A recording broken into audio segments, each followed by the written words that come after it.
एक बार की बात है, एक बुद्धिस्ट आश्रम में सभी उत्तीर्ण छात्रों को घर भेजा जा रहा था और नए नए छात्रों की आगमन हो रहा था। तकरीबन 50 नए छात्र गुरुकुल में रहने के लिए आए। सभी छात्र गुरु की आज्ञा का पालन करते और हंसी खुशी से रहते थे। एक दिन गुरु ने सभी छात्रों को भिक्षा के लिए गांव की ओर ले जा रहे थे। जब वह सभी गांव के करीब पहुंचे तो उसने देखा एक नौजवान व्यक्ति अकेले एक पेड़ के नीचे बैठकर बहुत ही गहरी चिंता में डूबा हुआ है। जब वह सभी उस व्यक्ति के करीब गए तो गुरु ने देखा वह उसका पुराना शिष्य है। वह शिष्य तुरंत उठा और गुरु की चरण स्पर्श कर उन्हें प्रणाम किया। गुरु ने उस शिष्य से कहा, तुम इतने उदास और तनाव से भरा हुआ क्यों हो? शिष्य ने बहुत ही सहमे हुए अंदाज में जवाब दिया, जब मैं आश्रम में रहता था तब मैं मस्त और खुशहाल रहा करता था, जिसकी वजह से मैं अच्छे से अध्ययन कर पाता था। पर आश्रम से निकलने के बाद मेरी ज़िंदगी पूरी तरह से उलझ गई। अब मुझे चारों ओर से तनाव ने घेर लिया है। मेरे परिवार की स्थिति खराब है। मेरे सभी दोस्त मुझसे अधिक कमाने लगे। मेरा शरीर भी मेरे दोस्तों से कमज़ोर है। मेरे पिताजी शराबी हैं। अब पूरे घर की जिम्मेदारी मेरे सर पर आ गई है और मैं अभी भी बेरोजगार हूँ। अब मैं क्या करूँ गुरुवर, आप ही बताइए। गुरु ने शिष्य की बातों को बड़े ही ध्यान से सुना और कहा, मैंने तुम्हें गुरुकुल में एक बात बताया था जो तुम शायद भूल रहे हो। शिष्य ने कहा, कौन सी बात गुरुवर? मनुष्य को कभी भी सोच सोच कर नहीं बैठना चाहिए, बल्कि वह उस समय जो भी कर सकता है उसे वह काम करना चाहिए। तुम सोच सोच कर यह समय भी बर्बाद कर रहे हो और अपने शरीर को भी नुकसान पहुंचा रहे हो। सबसे पहले तुम यह समझो कि तनाव होता क्या है। शिष्य ने कहा, जी गुरुजी बताइए। गुरु ने कहा, तुम रोजगार की तलाश कर रहे हो पर तुम्हें रोजगार नहीं मिल पा रहा है, जिसकी वजह से यह बात तुम्हारे दिमाग में घूमते रहता है और तुम अकेले बैठे हुए यह सारी बातें सोचते रहते हो, जिसकी वजह से तुम तनाव और अशांति महसूस कर रहे हो। यह तनाव तभी खत्म होगा जब तुम्हें रोजगार मिलेगा। इसलिए तुम्हें यहाँ बैठ के सोचने के बजाय रोजगार की तलाश करना चाहिए।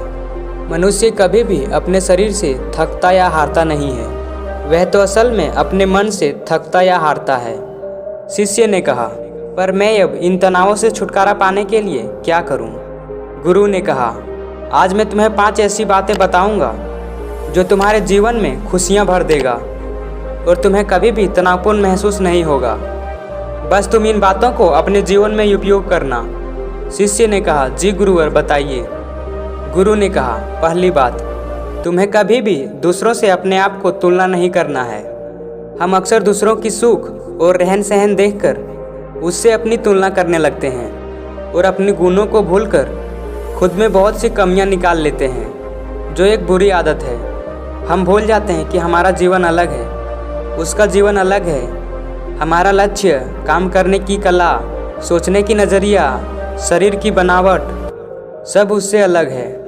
इसलिए हमें कभी भी किसी भी मामले में दूसरों से तुलना नहीं करना चाहिए। यह केवल हमारे जीवन में दुख ही पैदा करता है। गुरु ने कहा, दूसरी बात जो तुम्हें कभी भी नहीं करना है वह है भविष्य की चिंता। तुम्हें अपने भविष्य की चिंता में नहीं खोना है, बल्कि तुम्हें वर्तमान में जीना है। भविष्य के लिए वर्तमान में मेहनत करना है।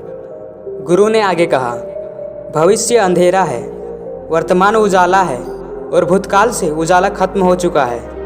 हमें भविष्य के अंधेरे में नहीं पता कि हमारे साथ अगले ही पल क्या होने वाला है, इसलिए वर्तमान में उजाले के साथ जियो। गुरु ने कहा, तीसरी बात, काम टालने की आदत। तुम्हें कभी भी अपने काम को कल पर या कुछ देर बाद पर नहीं टालना है। जब हम कोई काम कल पर या कुछ देर बाद पर टालते हैं तो उस समय तो हम खुद को वह काम करने से बचा लेते हैं, पर हमारे दिमाग में कहीं ना कहीं यह बात चलती रहती है, जिसकी वजह से हमारा दिमाग अन्य दूसरे काम को अच्छे तरीक़ा से नहीं कर पाता है और फिर यह हमारे दिमाग में तनाव पैदा करता है। हमें अपने काम को कल पर इसलिए भी नहीं टालना चाहिए क्योंकि समय का कोई भरोसा नहीं है। कल हमारे साथ क्या होने वाला है यह हम नहीं जानते। फिर बाद में वह काम किसी कारणवश छूट गया तो यह हमारे तनाव का कारण बन सकता है। शिष्य ने कहा, जी गुरुवर, यह तो मैंने भी महसूस किया है। गुरु ने आगे कहा, चौथी बात, तुम्हें कभी भी किसी से कुछ उम्मीद नहीं करना है। इस भागा दौड़ी की ज़िंदगी में कब किसके साथ क्या हो सकता है यह कोई नहीं जानता। इसलिए तुम्हें अपने आप के अलावा अन्य किसी से भी कुछ उम्मीद नहीं करना है। आज आदमी मिट्टी के घड़ा जैसा है जो किसी भी दिशा में पलट सकता है या कभी भी फूट सकता है। 5वीं और आखिरी बात, खुश रहना सीखो। खुश होना ही एकमात्र ऐसी गुण है जो मनुष्य के अलावा अन्य किसी भी प्राणी को नहीं मिला है, और खुशी से बढ़कर इस दुनिया में कोई दवा नहीं है। इसलिए समस्या जो भी हो, हमेशा खुश रहना सीखो। जब तक जीवन है तब तक हमारे जीवन में कोई ना कोई समस्या आते जाते रहेंगे, पर ध्यान रहे यह समस्याएं हमारी मुस्कान ना छीन पाए। मुश्किल समय में एक ही बात याद रखना, यह पल भी गुजर जाएगा। इतना कहकर गुरु वहाँ से भिक्षा लेने चले जाते हैं। आशा करते हैं आप इस कहानी से कुछ सीखे होंगे। अगर वीडियो अच्छा लगा होगा तो इस वीडियो को लाइक और इस चैनल को सब्सक्राइब ज़रूर कर लें। धन्यवाद।